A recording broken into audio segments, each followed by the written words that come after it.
The Honourable Annette King. Thank you, Mr Speaker. On a day like this, I too want to join those who wish John Key well in his retirement. It is a time to thank him for his 8 years as Prime Minister of New Zealand, and anyone that has ever been close to a Prime Minister will know that they work incredibly hard.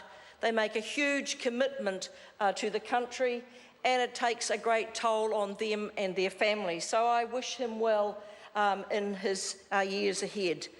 But I need to tell this House that Labor is ready, we are organised, and we are hungry for the election whenever it will be. We are committed to addressing the challenges that face this country, because we know that there is work to be done. We can't cover up the fact that there are many New Zealanders out there who are suffering at the moment. They might not be obvious to some opposite, because for many of them they're out of touch of what's happening around our country. But for us, we are ready, and maybe now the air will be clear so that people will be able to hear our plans as to what we want to do for a better New Zealand. And we're going to go out and we're going to ask the questions of New Zealanders. We're going to say, should New Zealanders, young New Zealanders, miss out on owning their own home? Should older New Zealanders miss out in getting the health care that they need? People like Trixie Cottingham, 96 years old, who had hours taken off her, time taken off her for her home help. Why would we do that to a 96-year-old in a land of plenty?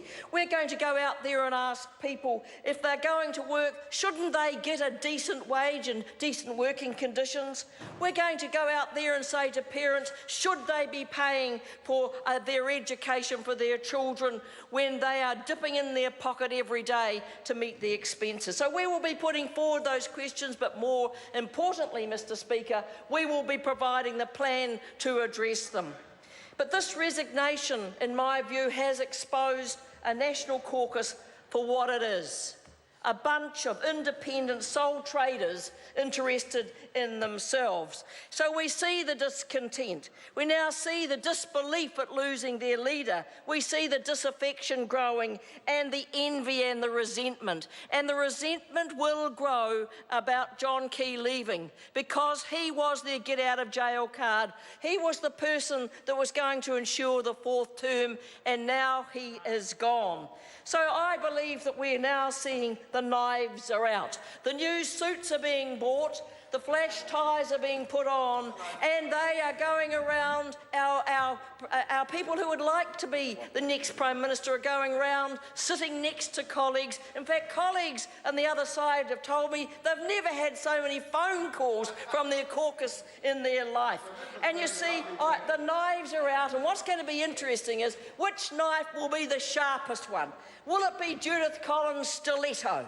You know, the one that slips in very, very easily. It slips in when you're not watching. It's called the silent killer of ambition. And then we've got Jonathan Coleman. Well, he will have the scalpel, and he'll be wielding it with total lack of precision, because he knows how good he is, even if everybody else doesn't. And so we're going to see between him and Bill English what's been called the battle of the mustards. The Colemans and the English mustards are going to be now battling over the leadership. And then we've got Bill English. Well, the knife that he is going to have is an old rusty carving knife. Well, it's been in the back drawer for 13 years, and I have to tell Bill English it's actually beyond sharpening.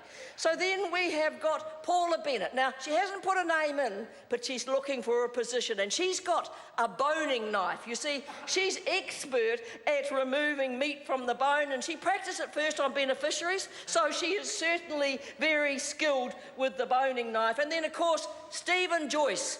has got the utility knife. He's got the knife that goes across all portfolios, and especially portfolios where there's lots of stuff-ups. So what we know is, across there, the fight has begun. Do you know, Mr Speaker, they have got 2 ABCs already. They've got anyone but Coleman and anyone but Collins. And then they've got 2 ABBs, 3 ABBs, anyone but Bill, anyone but Bennett, and anyone but Bridges. So the battle is on. As I said, the phones are running hot. We're here watching, but what we're telling New Zealanders, why they fight amongst themselves, we have a plan to take New Zealand forward and make this a much better place than it is now. Te uru